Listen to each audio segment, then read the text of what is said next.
Hello guys, कैसे हो आप लोग। देखो, हम लोगों ने जो पिछली क्लास थी उस पिछली क्लास में हम लोगों ने एंडोप्लाज्मिक रेटिकुलम यानी अंतःप्रद्रवी जालिका के बारे में बात कर ली थी। आज हम लोग बात करते हैं गोल्जी बॉडी के बारे में। तो चलिए स्टार्ट करते हैं। गोल्जी काय या गोल्जी बॉडी, गोल्जी काय या इंग्लिश में बोलते हैं गोल्जी बॉडी। देखो, गोल्जी बॉडी या गोल्जी काय की जो खोज थी वो करी थी कैमिलियो गोल्जी ने। कैमिलियो गोल्जी ने। इसके अन्य नाम की अगर हम लोग बात करते हैं तो जंतु कोशिका जो होती है उस जंतु कोशिका में से कहा जाता है गोल्जी कॉम्प्लेक्स, और जो पादप कोशिका जो होती है उस पादप कोशिका में कहा जाता है डिक्टियोसोम।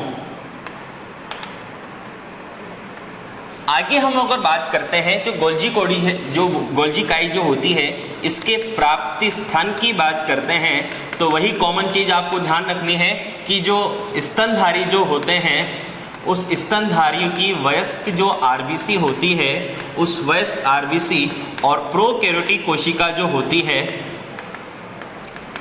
इस प्रोकैरियोटिक कोशिका को छोड़कर जितनी भी कोशिकाएं होती है उन सब में गोल्जी बॉडी पाई जाती है। प्राप्ति स्थान के बाद अगर इसकी संख्या की बात कर लेते हैं तो जो जंतु कोशिका होती है उस जंतु कोशिका में इसकी संख्या 1 होती है और जो पादप कोशिका होती है उसमें 1 से अधिक होती है। संरचना की इसकी बात कर लेते हैं तो जो इसकी संरचना होती है वो 3 भागों से यानी 3 जो पोर्शन होते हैं उससे मिलकर बनी होती है, 3 संरचनाओं से मिलकर बनी होती है। तो पहले तो इसके डायग्राम की सबसे पहले बात करें तो ये केंद्रक होता है। एन का मतलब न्यूक्लियस यानी केंद्रक होता है। इस केंद्रक से की केंद्रक झिल्ली जो होती है उससे सबसे पहले निर्माण होता है विशेष प्रकार की छड़नुमा समानांतर संरचनाओं का, जिसे कहा जाता है सिस्टर्नी। ये जो सिस्टर्नी होती है, 2 सिस्टर्नी के बीच की जो दूरी होती है वो 200 से 300 एंगस्ट्रोम होती है। उसके बाद ये वाली जो दिशा होती है ये परिपक्वन दिशा होती है। ये जो दिशा होती है ये निर्माण की दिशा होती है, निर्माण दिशा। सिस्टर्नी जो होती है उससे छोटी छोटी गोलाकार अंडाकार संरचनाओं का निर्माण होता है जिसे वेसिकल कहा जाता है, और वेसिकल आपस में एकत्र होकर बड़ी गोलाकार संरचनाओं का निर्माण करती है जिसे वैक्यूल कहा जाता है। अगर सबसे पहले सिस्टर्नी की बात करते हैं तो सिस्टर्नी जो होती है ये लंबी छड़नुमा समानांतर संरचनाएं होती हैं। इसकी जो झिल्ली होती है वो त्रिस्तरीय होती है। प्रोटीन, फास्फोलिपिड और प्रोटीन की वही जो हमारा जो क्या नाम से एकल जो यानी इकाई कला जो मॉडल था रॉबर्टसन का, उससे रिलेटेड वही त्रिस्तरीय होती है। इसकी दिशा निर्माण की दिशा की ओर होती है और इसकी अगर मोटाई की बात करें तो 60 से 70 एंगस्ट्रोम इसकी मोटाई होती है, और दोनों के बीच की दूरी यानी 2 सिस्टर्नी के बीच की दूरी 200 से 300 एंगस्ट्रोम होती है। आगे अगर हम लोग बात करते हैं तो उसकी दिशा निर्माण की दिशा की ओर होती है। उसके बाद वेसिकल की अगर बात करते हैं तो सबसे पहली चीज तो ये आती है कि इसकी जो संख्या, हाँ एक चीज और है, सिस्टर्नी की जो संख्या होती है वो लगभग 3 से 16 होती हैं, और अगर वेसिकल्स की बात करते हैं 3 से लेकर 12 होती हैं। और वेसिकल्स की अगर बात करते हैं तो वेसिकल्स का निर्माण सिस्टर्नी से ही होता है, मुकुलन की क्रिया के द्वारा होता है। बडिंग जो प्रोसेस होती है, उभारनुमा संरचना बनती है, फिर वो अलग हो जाती है। इनकी संख्या अनिश्चित होती है, कोई फिक्स नहीं होती कितनी होनी चाहिए। उसके बाद इसकी जो दिशा यानी अगर दिशा की बात करें तो कहाँ होती है, निर्माण की दिशा की ओर होती है। उसके बाद वैक्यूल की बात कर लेते हैं तो ये बड़ी गोलाकार संरचना होती है और ये छोटी गोलाकार संरचना होती है। इसकी दिशा परिपक्वन दिशा की ओर होती है। इसकी संख्या भी क्या होती है, अनिश्चित होती है, और ये जो होती है ये परिपक्वन जो दिशा होती है उस ओर होती है। तो ये सारी बातें थी, हम लोगों ने गोल्जी काई जो थी उसकी संरचना के बारे में बात करी। अगर इसके रासायनिक संगठन की बात करें तो रासायनिक जो संगठन होता है वो रासायनिक संगठन इसका होगा प्रोटीन और फास्फोलिपिड। तो प्रोटीन और फास्फोलिपिड इसका रासायनिक संगठन की फॉर्म में होता है। उसके बाद अगर हम लोग बात करते हैं, जो गोल्जी काई जो होती है, उस गोल्जी काई में दो विशेष प्रकार के एंजाइम भी पाए जाते हैं। एक पाया जाता है टीपीपी, जिसे बोलते हैं थाइमीन पायरोफॉस्फेट, और एक होता है ग्लाइकोजल ट्रांसफरेज। तो ग्लाइकोजल ट्रांसफरेज और थाइमीन पायरोफॉस्फेट दो एंजाइम इसमें प्रोवाइड होते हैं। उसके बाद अगर बात करते हैं इसके ओरिजिन की, यानी उद्भव की या फिर इवोल्यूशन की, तो इसका इवोल्यूशन जो होगा वही वाली बात, न्यूक्लियर मेम्ब्रेन से तो क्या बनी, एंडोप्लाज्मिक रेटिकुलम, और एंडोप्लाज्मिक रेटिकुलम से किसका निर्माण हुआ, गोल्जी बॉडी। ये इसका उद्भव हो गया। अब कार्यों की बात कर लेते हैं। तो सबसे पहले कार्यों में पहला जो कार्य आता है गोल्जी बॉडी का, तो जितनी भी स्त्रवण करने वाली कोशिकाएं होती हैं, इस स्त्रवण करने वाली कोशिकाओं में गोल्जी बॉडी की संख्या सर्वाधिक होती है। उसके बाद अगर बात करते हैं एक्रोसोम जो होता है, इस एक्रोसोम का निर्माण, शुक्राणु के जो एक्रोसोम भाग होता है, शुक्राणु का एक्रोसोम जो भाग होता है उसका निर्माण गोल्जी बॉडी से होता है। अंडाणु जो होते हैं, उस अंडाणु में पीतक का जो निर्माण होता है वो भी गोल्जी बॉडी के द्वारा किया जाता है। उसके बाद लाइसोसोम और परऑक्सीसोम जो होता है, उस लाइसोसोम और परऑक्सीसोम का निर्माण भी कौन करता है, गोल्जी बॉडी ही करता है। आगे अगर हम लोग बात करते हैं तो वसा और प्रोटीन का संश्लेषण जो होता है उसमें भी गोल्जी बॉडी का काम होता है। वसा और प्रोटीन के संश्लेषण में गोल्जी बॉडी जो होती है, इसकी एक चीज और आपको ध्यान रखनी है, कोशिका विभाजन जब होता है तो कोशिका विभाजन के समय कोशिका जो पट्ट होता है, उस कोशिका पट्ट का निर्माण भी इसी के द्वारा किया जाता है। और गोल्जी बॉडी जो होती है, इस गोल्जी बॉडी का मेन वर्क एक और होता है, ये संपूर्ण कोशिका द्रव्य जो होता है उसमें विभिन्न प्रकार के पदार्थ जो होते हैं उनके आयात का, यानी आवागमन का जो होता है, उसमें आवागमन में भी ये सहायता करती है। तो विभिन्न प्रकार के जो पदार्थ होते हैं उनके आवागमन होता है, आवागमन, उस आवागमन में भी ये सहायता करती है। तो इस प्रकार से हम लोगों ने जो गोल्जी बॉडी थी उसके बारे में बात करी। अब बात करते हैं लाइसोसोम के बारे में। देखो, बात करते हैं लाइसोसोम की।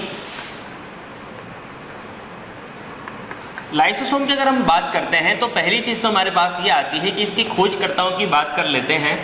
खोजकर्ता अगर बात करते हैं तो प्लांट सेल और एनिमल सेल में अलग अलग वैज्ञानिकों ने इसकी खोज करी थी। एनिमल सेल में तो डी डुए जो थे उन्होंने खोज करी थी, और प्लांट सेल में पी मोटाइल जो थे, पी मोटाइल, उन्होंने इसकी खोज करी थी। लाइसोसोम को आत्मघाती थैली कहा जाता है। क्यों कहा जाता है? क्योंकि उसमें विशेष प्रकार के एसिड हाइड्रोलेज एंजाइम प्रेजेंट होते हैं। जब कभी कोशिका रोगग्रस्त हो जाती है या कोशिका जो होती है वो डैमेज हो जाती है, क्षतिग्रस्त हो, तो पूरी कोशिका को नष्ट करने के लिए ये जो लाइसोसोम होता है वो फट जाता है, जिसकी वजह से पूरी की पूरी कोशिका के कोशिकांग नष्ट हो जाते हैं, पूरी की पूरी कोशिका नष्ट हो जाती है। एक चीज आप लोगों को ध्यान में रखनी है, जो जीवाणु कोशिका जो होती है, उस जीवाणु कोशिका में कोशिका भित्ति और कोशिका झिल्ली जो होती है उसके बीच का जो अवकाश होता है, वो अवकाश जीवाणु कोशिका में लाइसोसोम की तरह कार्य करता है। तो ये चीज ध्यान रखें, जीवाणु कोशिका में कोशिका भित्ति और कोशिका झिल्ली के बीच का जो अवकाश होता है वो लाइसोसोम की तरह कार्य करता है। अगर इसकी संरचना के बारे में बात कर लेते हैं तो पहली चीज तो आपको ये याद रखना है कि ये बहुरूपता दर्शाता है। यानी बहुरूपिता का मतलब ये होता है कि अलग अलग रूपों में ये पाया जाता है। और इसकी जो झिल्ली होती है वो त्रिस्तरीय यानी वही प्रोटीन फास्फोलिपिड प्रोटीन की बनी होती है इकाई कला मॉडल के अनुसार। इसके बाद इसके अंदर भरा हुआ जो द्रव्य होता है उस द्रव्य को मैट्रिक्स कहा जाता है, और ये जो मैट्रिक्स जो होता है इस मैट्रिक्स के अंदर 50 प्रकार के एसिड हाइड्रोलेज जो होते हैं वो प्रेजेंट होते हैं। जैसे सपोज न्यूक्लियस, लाइपेज, उसके बाद प्रोटीएज आदि।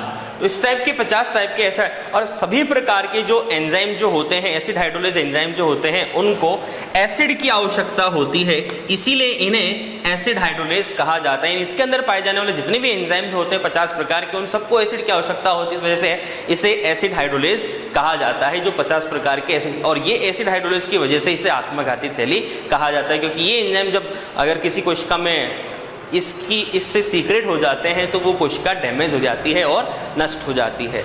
अगर इस लाइसोसोम के प्रकारों की बात करें तो इस लाइसोसोम के जो प्रकार होते हैं वो 4 प्रकार के होते हैं। पहला होता है प्राइमरी लाइसोसोम, दूसरा होता है सेकेंडरी लाइसोसोम, और तीसरा होता है रेसिडुअल यानी अवशिष्ट लाइसोसोम, रेसिडुअल लाइसोसोम, और फोर्थ होता है ऑटोफेजिक यानी स्वअंगी और स्वभक्षाणविक, ऑटोफेजिक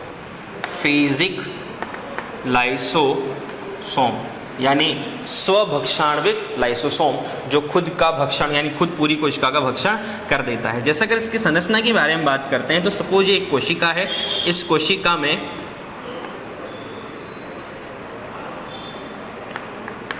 ये है, देखो जिस ER पर राइबोसोम प्रेजेंट होते हैं वो कहलाती है रफ एंडोप्लाज्मिक रेटिकुलम यानी खुरदरी अंतःप्रद्रवी जालिका, और जिस पर राइबोसोम नहीं आ पाए जाते वो कहलाती है SER यानी स्मूथ एंडोप्लाज्मिक रेटिकुलम यानी चिकनी अंतःप्रद्रवी जालिका। इस एंडोप्लाज्मिक रेटिकुलम से गोल्जी बॉडी जो होती है उसका निर्माण होता है, यह है गोल्जी बॉडी। और इस गोल्जी बॉडी से मुकुलन की क्रिया के द्वारा सबसे पहले जो निर्माण होता है यानी ER और गोल्जी बॉडी से सबसे पहले निर्माण होता है प्राइमरी लाइसोसोम का। तो लाइसोसोम का निर्माण RER और गोल्जी बॉडी से होता है, यानी एंडोप्लाज्मिक रेटिकुलम और गोल्जी बॉडी से प्राइमरी लाइसोसोम का निर्माण होता है। अब होता क्या है, मैंने आप लोगों को एंडोसाइटोसिस क्रिया के बारे में बताया था जब हम लोगों ने सेल मेम्ब्रेन पढ़ा था। तो सेल के अंदर प्रवेश होने वाले जो पदार्थ होते हैं वो प्रक्रिया जो होती है वो एंडोसाइटोसिस कहलाती है, यानी अंतः कोशिका लयन कहलाती है। तो इस प्रोसेस जो होती है, ये वाली प्रोसेस, ये 2 प्रकार की होती है। अगर ठोस पदार्थों को ग्रहण किया जाता है तो इस प्रोसेस को बोलते हैं फेगोसाइटोसिस, और अगर द्रव्य पदार्थों को ग्रहण किया जाता है तो वो कहलाती है पिनेकोसाइटोसिस। फेगोसाइटोसिस और पिनेकोसाइटोसिस कहलाती है। ठोस पदार्थ को ग्रहण किया तो ये ठोस पदार्थ कहलाएंगे फेगोसोम, और द्रव पदार्थों को ग्रहण किया तो ये कहलाएंगे पिनेकोसोम। फेगोसोम और पिनेकोसोम जो होते हैं वो यूजुअली दोनों आपस में मिलकर प्राइमरी लाइसोसोम से मिल जाते हैं, और प्राइमरी लाइसोसोम से मिलकर ये बनाते हैं सेकेंडरी लाइसोसोम। तो फेगोसोम, पिनेकोसोम और प्राइमरी लाइसोसोम मिलकर बनाता है सेकेंडरी लाइसोसोम। और सेकेंडरी लाइसोसोम जो होता है, अगर उससे कोशिका में पाए जाने वाले जो अपचित पदार्थ होते हैं, अपशिष्ट पदार्थ जो होते हैं, वो सेकेंडरी लाइसोसोम से अगर मिल जाते हैं तो वो बनाते हैं रेसिडुअल यानी अवशिष्ट लाइसोसोम, रेसिडुअल लाइसोसोम। तो रेसिडुअल लाइसोसोम का निर्माण हो गया। उसके बाद लास्ट में एक्सोसाइटोसिस क्रिया के द्वारा इन अपशिष्ट पदार्थों को जो कोशिका होती है उससे बाहर निष्कासित कर दिया जाता है। और एक और होता है जिसे बोला जाता है ऑटोफेजिक लाइसोसोम। ये ऑटोफेजिक लाइसोसोम क्या होता है, रोगग्रस्त कोशिकाएं हों या फिर पुरानी कोशिकाएं हों, उन पुरानी कोशिकाओं या रोगग्रस्त कोशिकाओं से जो अपशिष्ट पदार्थ होते हैं, उन अपशिष्ट पदार्थ यानी पुरानी कोशिका या रोगग्रस्त कोशिका जो होती है उनमें अगर अपशिष्ट पदार्थ ज्यादा हो जाते हैं या विषैले पदार्थ ज्यादा हो जाते हैं तो उस कोशिका को नष्ट करने के लिए इस प्रकार का लाइसोसोम जो होता है वो एसिड हाइड्रोलाइज एंजाइम का स्त्रवण करता है, जिससे पूरी की पूरी कोशिका नष्ट हो जाती है। या पुरानी कोशिका से अगर नई कोशिका बनानी हो तो पुरानी कोशिका मरेगी तभी नई कोशिका का निर्माण होगा, उस पुरानी कोशिका को नष्ट करने के लिए यही ऑटोफेजिक लाइसोसोम जो होता है वो यूजफुल होता है। तो ये एक तरह से आत्मघाती थैली की तरह कार्य करता है। आगे हम अगर बात करते हैं इसके उद्भव की, तो उद्भव में मैंने आप लोगों को वही बात बताई, सबसे पहले एंडोप्लाज्मिक रेटिकुलम से किसका निर्माण हुआ, गोल्जी बॉडी, और गोल्जी बॉडी से किसका निर्माण किया, लाइसोसोम। और चारों प्रकार के लाइसोसोम का निर्माण होता है, इनडायरेक्टली इससे ही हो गया, और गोल्जी बॉडी से पेरोक्सोसोम का भी निर्माण होता है, जो आगे हम लोग पढ़ेंगे इसके बाद। तो देखो लाइसोसोम का उद्भव इस प्रकार से आप लोगों को ध्यान में रखना है। आगे हम लोग अगर बात करते हैं इसके कार्यों की, तो पहला कार्य तो हमारे पास यही आता है कि अंतः कोश की जो पाचन यानी कोशिका के अंदर होने वाला जो पाचन होता है भोज्य पदार्थों का, वो कौन करता है, लाइसोसोम। दूसरी बात, जो हमारी हड्डियां होती है, अस्थियां जो होती है, उन अस्थियों में कुछ अवांछनीय पदार्थ होते हैं, उन अवांछनीय पदार्थों को नष्ट करने का काम भी कौन करता है, लाइसोसोम। उसके बाद कोशिका के अंदर कभी कभी लाइसोसोम जो होता है वो अचानक से फट जाता है, जिसकी वजह से पूरी की पूरी कोशिका नष्ट हो जाती है, जिसे ऑटोलाइसिस प्रोसेस कहा जाता है। क्या कहा जाता है, ऑटो यानी ऑटोलाइसिस प्रोसेस यानी स्वलयन प्रक्रिया, स्वलयन प्रक्रिया कहा जाता है। इसके बाद लाइसोसोम की बात करें तो लाइसोसोम शुक्राणु का जो एक्रोसोम वाला जो भाग होता है, उस एक्रोसोम वाले भाग में भी प्रेजेंट होते हैं, जो विशिष्ट प्रकार के एसिड हाइड्रोलाइज एंजाइम का स्त्रवण करने में हेल्पफुल होते हैं। और लास्ट में जो लाइसोसोम जो होता है, इसे आत्मघाती थैली यानी कुल मिला के अंतः कोशिका लयन जो प्रोसेस जो होती है वो इसके द्वारा ही संपन्न होती है। तो आज के लिए इतना ही, और नए टॉपिक के साथ कल मिलते हैं।